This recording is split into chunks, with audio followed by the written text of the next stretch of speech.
So firstly, a bit about me, because people like to know who's on stage. So I've been in the industry about 20 years, 20-something years since 1997. Started off working at something called RM PLC, research machines. And we started connecting the internet to schools, all schools to the internet, and soon realised we had quite a problem there, and we had to do something to try and secure it. And then from there, I worked for various internet security startups in the banking sector mainly, before working as a contractor in government. And then sort of 10 years ago, I started my own companies in consulting in security. And then 6 years ago, I started a company to do secure operations center services. That's now 50 people, and it's going global. And I'm going to share some experiences of those 20 years with you. So when we started the business, we tried to solve a problem, which was that back in the day, if people had a SoC, it was the MOD, or it was BT, or it was a large telco or a large bank. How do you make that something that can be consumed by smaller organizations? And the second major problem was that we would see a lot of the time that people would buy lots of technology and stick it all together or try and glue it together, and that would often fail. So why was that happening? Why are people buying all this technology? And really the problem we were trying to solve was that, and this is a theme throughout the presentation, is why aren't people focusing on building an operation, a security operation, and then finding the technology that matches? A lot of the time it was the other way around. We've bought this, can we now make it work? So I'm going to dip into some of the sort of problems or challenges that we face building a SoC business. And I think you guys, if you're building any kind of security operation, you'll have had these problems. I think the first thing that happens is people go and grab a SIM and go, okay, right, I've got a SIM, therefore I'm going to have an operation, I'm going to have a security operation. But who's going to look at the thing is the first kind of question. Who's going to tune it? Who's going to make it work? And often we would say, as an entrepreneur who builds businesses, this tool is not for a SoC, and it does not make a SoC. And if you base your SoC on a SIM, you may well struggle quite seriously, because you may well be driven by what it wants you to do, not what you want your business to do. We'd call that inflexible. Old-fashioned is another good word for it. There's a big trap here that you get into this type of technology, and it's a warning to anybody who's not started this journey now. And the business also doesn't get much value from a SIM. We see this all the time. The people at the top want to know what they spent the money on. Where's the return on investment? Can you tell me what cyber attacks you've detected and responded to, please, this month? It's often quite hard to get that kind of information from your SIM platform. And the problem we have with it is that analysts kind of get frustrated with being stuck in the box. These days, cybersecurity is quite a varied, wide subject, and often being stuck in one technology space is really limiting for analysts, and they find that frustrating. Then if you talk about the people side of it, this is definitely the hardest bit, is finding the people to be in your security operation. So if we go around looking at SOCs and we do some SOC maturity assessments, you would see that often people underestimate how many people you need to run a decent operation. So how many people do you think you'd need to run, say you're a 10,000, 30,000 people organisation, you want to run a 24/7 SOC. What's a guess on how many people is the minimum you should have dedicated to security operations? 50, 200, 21. Between 9 and 20 in the SOC, sorry, in the SOC, just in the SOC, not incident response, not just not vulnerability assessment, just SOC analyst people. 50, okay, this is good. Depends how automated you are, but even with that, even with the best automation, what do you need to do? How many people do you need? No, it's about a dozen. Okay, if you're really slick and really good, you probably need about a dozen minimum. If you're really big and complicated, it's 50, and it kind of goes all the way up from there.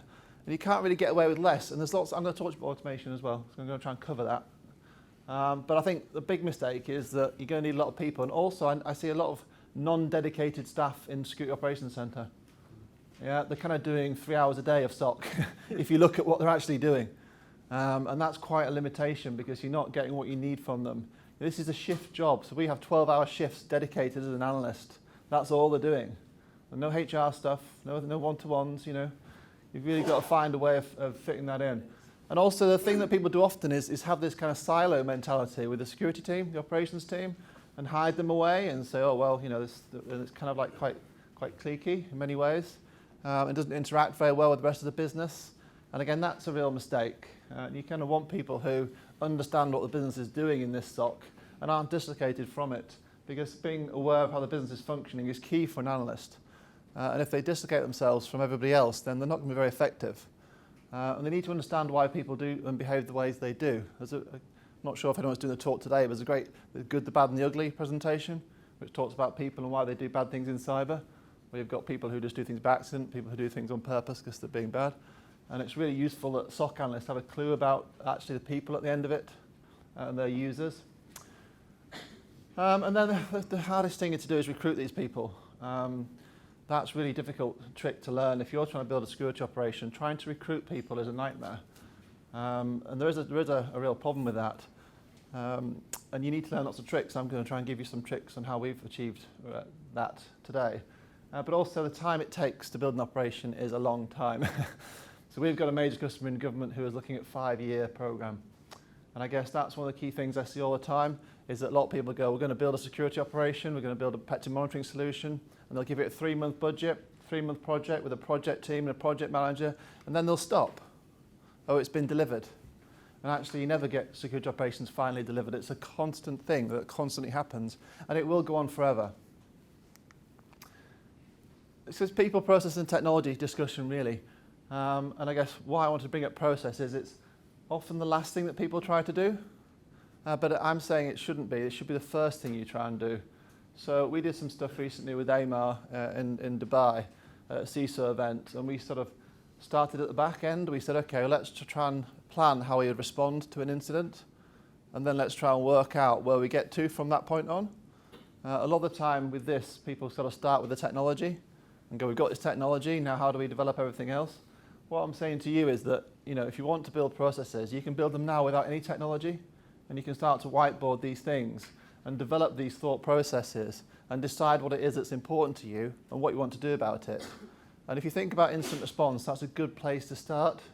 Imagine a user called up to say their laptop's just done something, rebooted, and now it's got a funny message on it. So start there and start planning what you do next, and that will lead you down to the trail of, oh yeah, I probably want some logs, don't I? I probably want some network data of 5 minutes either side. I probably want to know who was logged on and what websites they were accessing and what emails they were looking at. And if you start at that end and then develop the processes, you'll then try and find the technology that matches, not the other way around. Hopefully that kind of makes sense. And I guess the final point is outcome-based operation. If you just set yourselves a target of achieving, I want to be able to detect and respond to a malware outbreak in 30 minutes, that'll be a good outcome, a good decision to try and good thing to do, not to say I want to implement this technology. Actually think about what you're trying to do. I want to be able to stop our email getting hacked, or be able to respond to someone trying to guess the account's passwords of my CEO. Try and think about these things rather than just thinking about the technology in front of you. So let's talk about recruitment, okay, and how we recruit people. In our business, we were quite lucky that several years ago, the government had lots of cyber initiatives going. One was called the Cyber Academy. We managed to recruit about a dozen people in the end from that academy. These are people who, like parking attendants and things, who went through a qualifier of like 30,000. And we managed to go there and recruit these people. And they're called the hobbyists, I guess. And they're essential to any operation. And they're people who are just talented and interested, and they would do it at home if they weren't doing it at work. But don't base your entire business on hobbyists, is my lesson learned in that respect. But actually what you need to do is back them up with experienced people. And security clearance. So there's no point having people with criminal records in your operation. It's very difficult to run an operation like that these days, because as I'll talk to you guys later, trust is one of the key things that security needs to build. So if you're going to recruit a SOC team or an operations team, and on the right is what we would do, is put them through loads of SANS qualifications, because we believe that's the best way. But actually on the left is more of the reality of what you want in your team. You want to have people that understand development frameworks, people who understand software development, people who understand infrastructure, Cisco, networks, Juniper, Palo Alto, Checkpoint. They need to have a background in this. I need people who understand different security technologies that customers will have already. And also people with business experience, because your SOC analyst who's green will go, well, why don't they just patch this stuff? Or why do they have this practice anyway? Or why have they got 14 domain admins? And you need people who are kind of sensible and understand that the reason is because they're a large organisation that's had 20 years of IT, that have been bought 48 times, and they've got 16 different service providers, and there's contracts in place that mean this is actually quite hard. And I think we all recognise that need for kind of a sensible person in the SoC, not just ranting on about how terrible things are. So it's experience with talent is our message. But I think one of the main things that I had to learn personally in this experience was how to build culture. And this is really, really important one. And I'd say it's the most important one. Most of the investment we make in our business is on culture now. And that starts with honesty. So we have a whoops culture. I think a few of you have seen me talk about this before. So if we make a mistake in our business, including myself or anybody else, as long as we email everybody in the company with the title whoops and explain the mistake and how we're going to do lessons learnt, there's no ramifications for that mistake. If instead you don't tell everyone about the mistake and we find out about it, then you're fired. So this is the kind of culture you need to build. If you try and put that into a SoC perspective, if you have an analyst who missed something and decides to try and hide the fact that they've not done something, that's very, very bad. Yeah? If they miss something and we tell the customer and we do a lessons learned and we make sure it never happens again, that's okay. Because this is the goalkeeper job, isn't it, an analyst? Everyone knows this. It's a tough job. The red team always get the prizes and the slap on the back, and the blue team are always getting a beating. So you have to get to a point where your blue team can sort of celebrate failure in a way and make sure that you improve things. And you don't want superstars, rock stars in your SoC, or if you do, they need to make sure they collaborate, okay? Because this is a real issue you have, that often you get key characters that rule the roost. And if they're not on shift, then how good is your service? How good is your operation? So you've got to make sure if you can have those characters, they collaborate. Really important. You've got to make them come into the office in the SoC. You've got to really try and work on that. Another thing that we do is have 20% R&D time for our operational staff who are on a shift. Basically means a 4-day week out of 5, where they would have a day off in that week to do project work. And that's one of the most valuable tricks that we have for keeping staff. And they have a budget to go with that to spend on stuff. Ideally it's IT related and R&D related, even better for the tax return. But sometimes it's knitting or rock climbing. The rule is that they're available if the fire alarm goes off. Okay, so another really good positioning point is that if your SoC is running 100% full tilt all the time and WannaCry hits you, then what are you going to do? Yeah, where's your capacity gone? So think about building capacity. Think about actually having a rotor that supports 20% tolerance, which is a good rule of thumb in this business. And if you're outsourcing your SoC, ask them how they achieve what you call flood resourcing, or emergency resourcing. How does that work? If there's a fire, what happens? And who gets prioritised in that fire? Women and children first. So where are you in that MSSP's business? Next main lesson is getting the basics right. So we have, 30-something customers, ranging from the tiny to the huge, the banks, the government, defence. And I'd say it's always true that everyone makes this mistake. So I'm going to try and talk to you about MRSA. 2012, ever remember that? Super bug in hospitals. It's impossible to fight. What we have to do is buy a super pill that a pharmaceutical company is going to develop for us, and it's going to cost £1 billion. And there goes the national debt and all that lot. Actually, it was soap and hand washing, and I think brass door plates, maybe, that solved the problem. And that's a real lesson for us cybersecurity people who often reach for the super pill and actually were failing to do the basics. And a lot of hand washing later, the super bugs were gone. And that is real cyber lesson 101. And this is Ian Levy, this is 2017, and they're still talking. So this is before the NCC were formed, or on the break of it. Ian Levy is the technical director, and he is slamming cyber companies for selling witchcraft, for trying to confuse people, make the problem bigger than it is, whereas really they should be making sure that AV is working properly and up to date, and maybe doing a little bit of patching, right? And don't log on as admin, right? This is the kind of thing I'm talking about when I'm talking about cyber hygiene. And there's a really good example of Equifax, which is buy everything in the Gartner quadrant and still get hacked. How does that happen? Well, it's because they're not focusing on security operations, because they're not focusing on the basics, and instead they're just going for the silver bullet solution, right? They're just taking the magic pill. Now I'm going to give you some up-to-date examples, because I think some of you have seen me before quite recently, and give you a couple of up-to-date things about security. So the first one is machine learning. Okay, and I want to talk to you about that, because there's a lot of talk in the industry about, we've got machine learning, we don't need any analysts. Yeah, and I've got AI that's going to make myself a virtual analyst that's going to use that and become magic. So what we did was, we went, okay, this sounds great. You know, I'm a businessman. This is brilliant. I'll invest in this technology, and I won't need to recruit a lot of people. So what we decided to look at is, could we use it for detection? Okay, detecting bad things. So detection in SoC is normally AV, IDS, firewall, rules, SIM rules, stuff like that, detection, threat intel, signature firing, yeah, normal detection. If you try and turn on AI detection or machine learning detection, you just create chaos, absolute carnage. Basically, what happens is, analysts go, I've no idea why this alert's occurred. Yeah, and I've no idea how it's happened. Oh, it's the algorithm, mate. Sorry? Can I have a look at the signature that fired? No, it's the algorithm. And it's magic, that as well. You have to PhD to understand that. And it really winds the analyst up. I say, well, why have you given me this to look at now? You've given me a load of new stuff. It doesn't make any sense. And at the best, you're wasting the time. But actually, sometimes you can be really creating a nonsense machine. We call it a nonsense machine. And I'll give you some more examples. But the worst thing that worries the hell out of me is the last point. And I'm going to reinforce that with two non-cyber related images. Who's seen these before?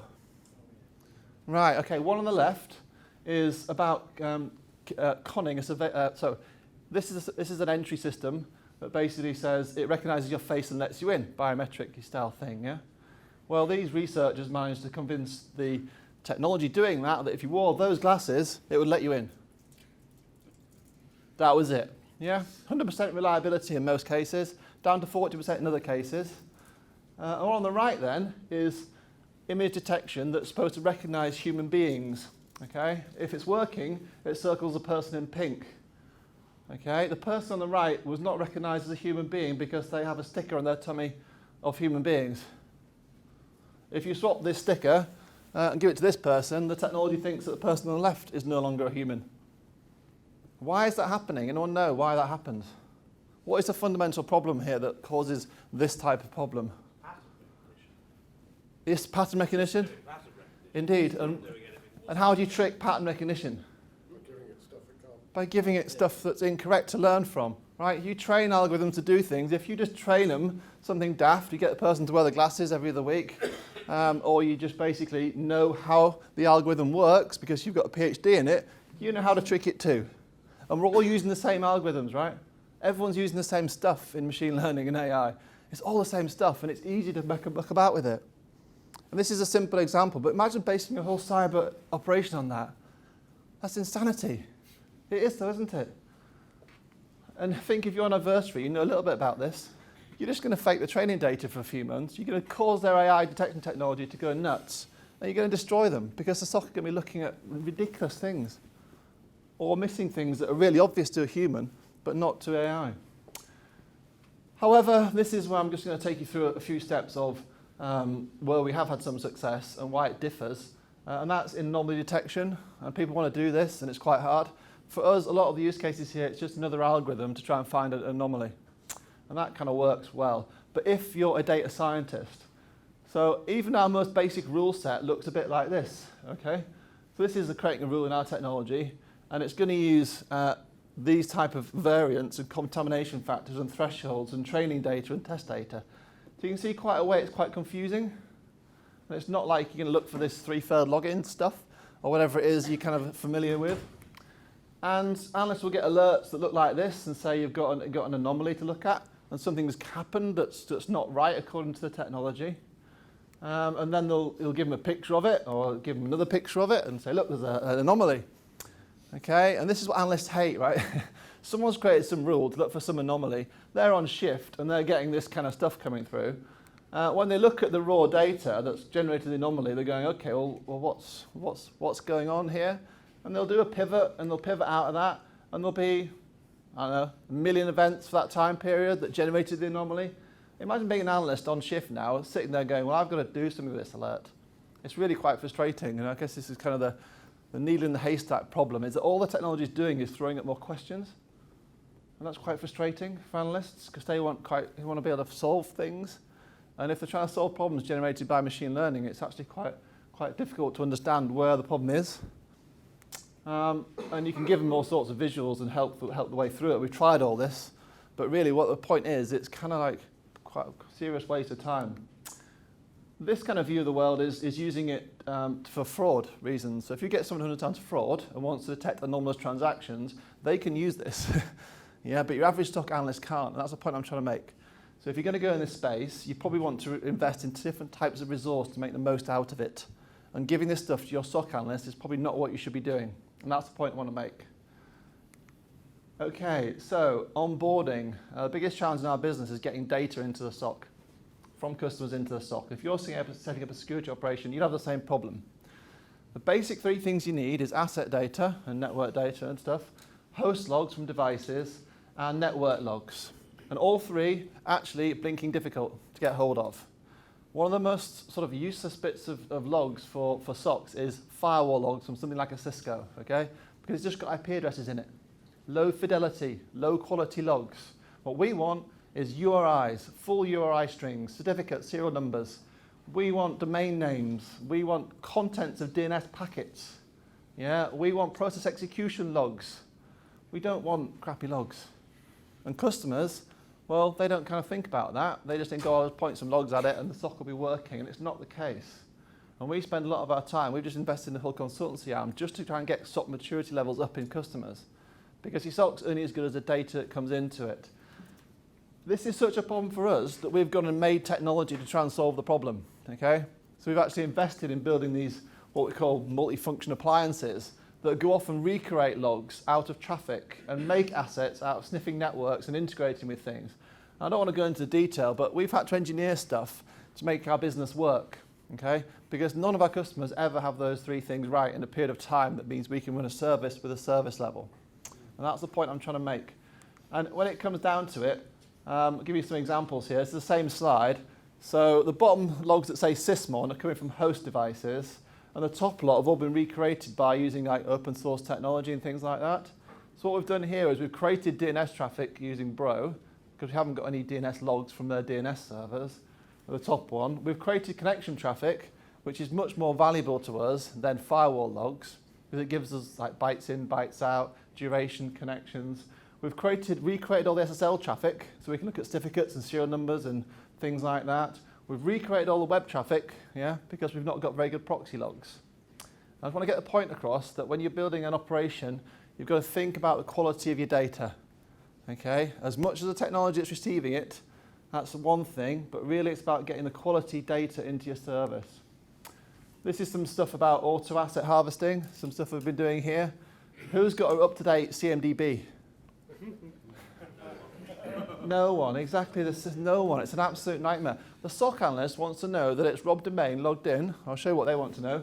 But Rob Demain logged in this location using his dual authentication program. He's got this phone number. He's accessing this machine, and he's doing this right now. And he generated a security alert visiting this website. They don't want to know that some IP address in their 50,000 IP network is doing something odd. And either does the customer, right?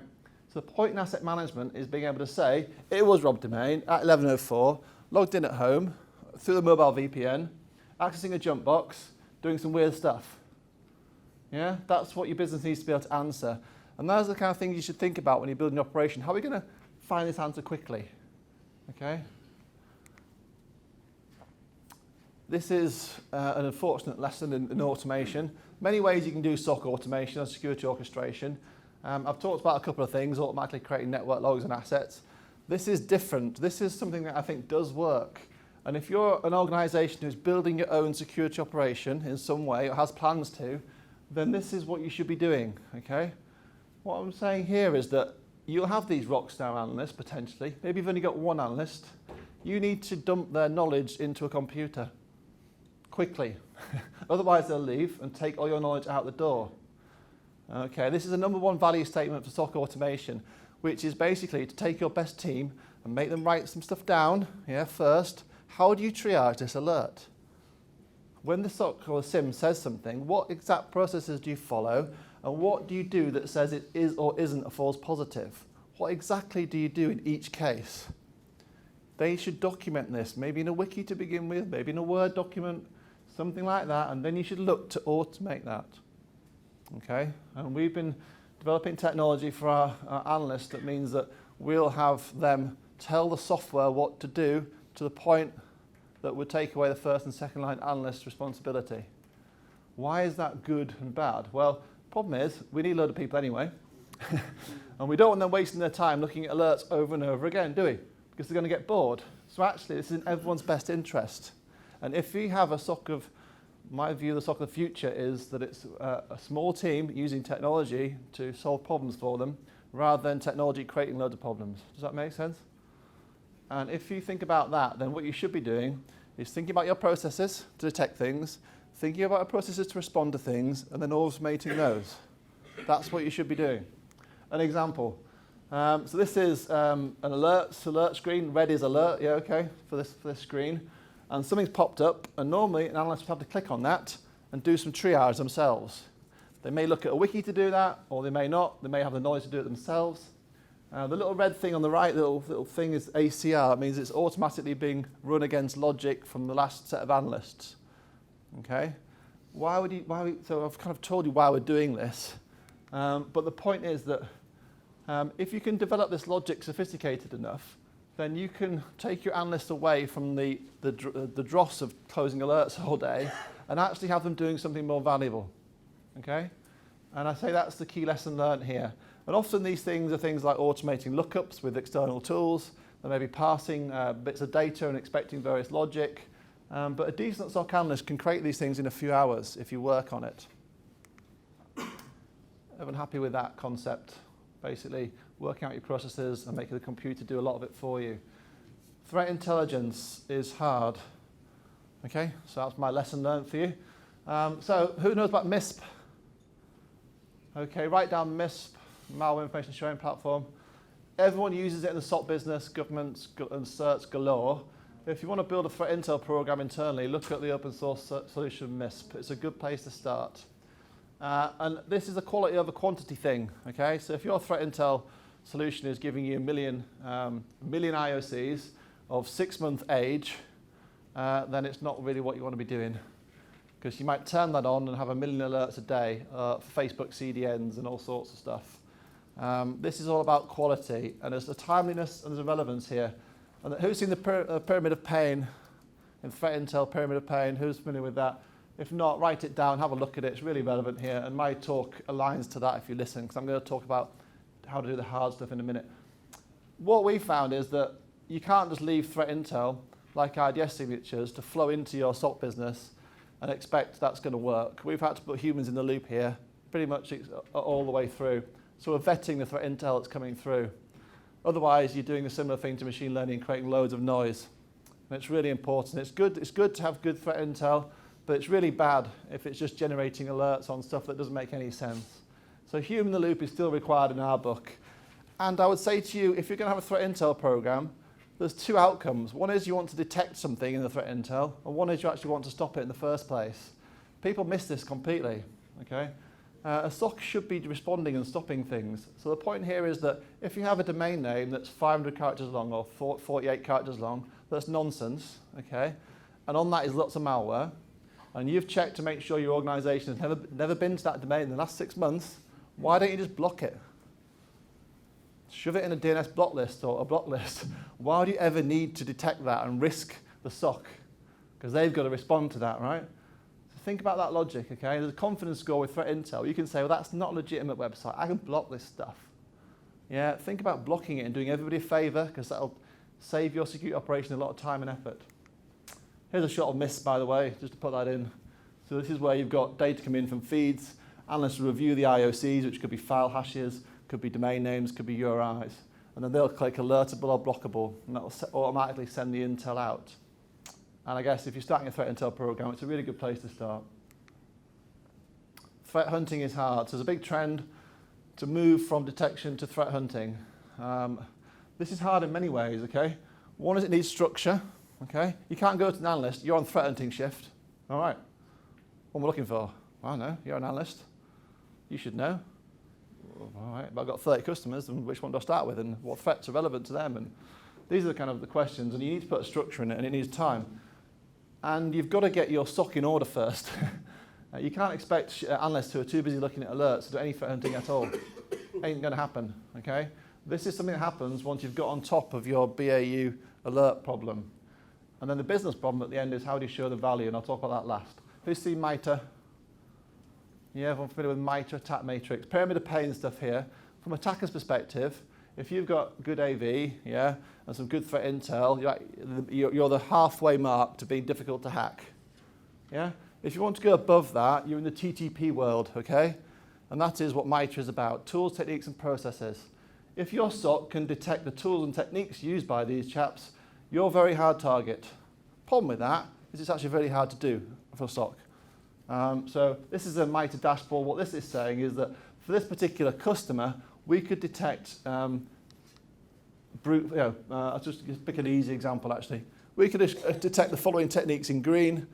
We'd have a chance at the ones in amber, but we'd have no chance in detecting any technique in red. That makes sense? If we want to start threat hunting, we can do so in the green, and it's giving us a little lifeboat saying you can start here. But the point is, if we wanted to detect an APT, so let's try, wanted to detect an APT, so this time I've said to the software, can you show me the techniques APT37 uses? Yeah, so a threat hunting book would say, we're going to mimic the techniques used by APT37 to see if we could detect a similar APT against this customer, okay? There's your process. So we've said, okay, for this particular SoC service, can we look at the techniques and tools used by APT37? And actually, we've got loads of reds here and some ambers. And the point is that once you start threat hunting, you realize you've not got the data. Yeah? So actually, you go back to square one. Have we got asset data? Have we got network data? And this is about getting the basics right, the hygiene again. You can leap to threat hunting and find out there's no way you can do it without decent quality logs. Okay? So this is a real important lesson. Again, this is something that happens later on in your life cycle, rather like machine learning. It's not a now thing, yeah? Final problem on this stuff is how do you show the value, okay? So when we're talking about value, we'll give a shot like this to the customer. Every month we'll say, look, 64 billion logs were processed and things like that. And the analyst got intervened at the red stage. The computer did the stuff on the left, blue and orange, amber. Analyst took over from the right. And we processed 282,000 alerts, of which 52 tickets were raised and 48 incidents. And the guy in charge, the CISO's like, all right, yeah, I know what I paid for, happy with that. If you try and flick this out and you sort of spend acres of time in this space, yeah, but don't affect the bottom line figures, then have you just spent loads of time doing nothing? Yeah? Maybe that cost £100,000, but you found nothing. Yeah? Real issue there, isn't there, for sort of show back to the business? And if you're doing that internally, you're recruiting people on threat hunting shifts and you're getting no more alerts and incidents, how do you justify that? Yeah, it gets worse when you start to tune the alerts down. And the customer has no incidents on 10 alerts that week. And all the time was spent threat hunting, but they've actually raised nothing because there aren't any threats found. Quite a hard business problem to solve. And even if you're doing it internally, it's quite a hard sell, isn't it? Okay, integration is key. Reuse things. So this is what most people's world really looks like from a SoC perspective. They've probably got some offices, sure, where people are located. I actually got a legal company the other day that had one office and no remote access. Wow. You mean everyone's in this building? Yeah. Wow, okay. They have to come in every day? Yeah, they do. But it's not the norm, is it? And everyone's using Office 365, AWS, Azure, Salesforce, Workday, you name it, right? This is what you actually should be monitoring, right? And you've probably got a DevOps program in AWS using Kubernetes or whatever the heck it is. Yeah, and we've got a SoC and everyone's kind of going, all right, hang on, how does this work? And the point I'm trying to make is that you have to have your security operation accept that they will be using CloudTrail, CloudWatch, Sentinel, whatever it is, Splunk Cloud, other things and bits and bobs out there, and you've got to try and integrate with them, not try and replace them. If your mission is to try and deploy a technology to replace all the monitoring that's happening in this space, you're going to fail. Yeah, there's really good stuff in Office 365 you want to reuse. There's good stuff in AWS. You should be turning stuff on and enabling it, not going through a whole replacement program is what I'm saying. Because if you try and replace all the monitoring of all that stuff with your own stuff, you're going to fail, right? Just leverage what you got for free or what you're paying for already. That's the point I'm trying to make. And this is the most important one as far as operations are concerned. If you're going to alert on something, detect something, you better make sure you have an agreed response before you turn that on. What do I mean by that? Okay, you've got to match this in perfect symmetry. you're going to create a rule in the sim to look for something bad.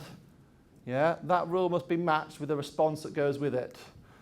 So what I mean is, here's a rule that's generated a ticket in our software, okay, and it's got some stuff on it, some stuff about this thing's happened. Here's the asset, here's the bits and bobs. But the next thing it has is an explainer playbook. Okay, we call it the detect playbook. Why does this rule fire? Who's written it? What's it looking for? It's an explainer playbook, okay? Why does this rule exist? Does that make sense? Why are you seeing this alert? And here's how to investigate it. And it should also have a response playbook. If you believe this alert is actually something really bad, what should you then do? This is something you agree with the customer in advance, or with your operations team or your service desk in advance. And you don't turn this rule on until you have this symmetry in place. And in this case, it may be we're going to detect some things, send a lot of emails to various teams in our business and tell them we've got this problem. But it may mean we're going to fully automate a blocking response on some firewall tech somewhere.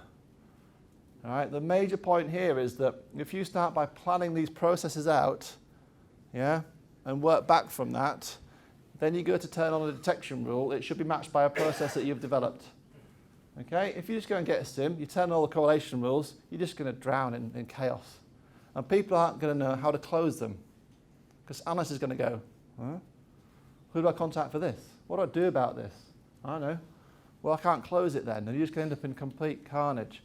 So our onboarding process now is really, really careful. We turn on like 6 rules by default. And everyone is consultatively engaged with the customer to make sure we've got a really clear process. Yeah? You've got to be really careful here to start yourselves into a never-ending machine of nonsense. Okay, so this is another mistake. If we go and get an MSSP and shovel our logs into their cloud service, we'll be secure. Okay, interesting. So how are these people going to understand your business and your network and everything that you're going on? What rules have they got in place? What processes do they have? And how does this relate to my long-term strategy for my security operation?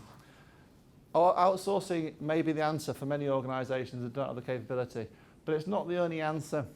And whatever the answer is, it should have been the result of some long-term strategy. So my lesson learned is here is that you need to start with a long-term strategy, 2, 3, 5 years. Get that agreed with your board about how you want to do this. This is a security monitoring thing we need to do. How are we going to go about doing this? And then think about a strategy which could change over time.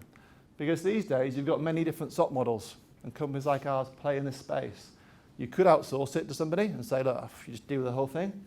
Or you could do a hybrid model, which would mean that you'd have a couple of people in your organization who would be involved in that process. For example, using the same software, interacting with the MSSP, making sure you can keep an eye on exactly what's happening. Yeah? And you may then have what we call a platform in-house. You may want to take the SoC technology yourself as a service, and you can do that these days, and then get your own analysts and people to use that technology. So basically outsource the technology aspect of the SoC and recruit the people aspect of the process yourself. Or maybe you do a mix and match. Maybe you create a long-term strategy that starts off on 1 and moves through to 3 over 5 years. Maybe it stops at 2. Don't know, your choice. But think about these things. Don't just think, oh, I've got to go and outsource it or do it myself. Actually, the bits in between is probably more interesting. All of our customers are number 2. And it's a much better relationship, okay? Because they can see the technology we're using, what the analysts are doing, the rules, the playbooks, etc. And if we're all eyes open and honest and we trust each other, we're going to get better outcomes. Finally, gaming chairs. So, strange one this. In our SoCs, we've now replaced all of our chairs with a selection that you can buy yourself of these type of high-end gaming chairs. Yeah, so basically, this is about the people thing, right? We've also been doing something with the community SoC, which is about neurodiversity. But all my point I'm trying to make is that if you're going to run a 24/7 analyst operation in your business, you're going to need some creature comforts. They may be mental health comforts, or maybe it's be a physically nice chair and a decent headset. And you can't underestimate the value of these little things. The 4-day week is important, but also getting how to sit in a chair like that makes a lot of analysts happy. And some of them are a bit more wraparound, so they can kind of get away from it. I just think people miss a lot of these things and have big screens in their SoCs. Big screens, lots of stuff on it. We just got loads of good chairs. And I think that sums us up. And that's the end, really. I hope you've found that interesting and had some takeaways. Any questions, now is a good time to ask. or later. Questions? Okay.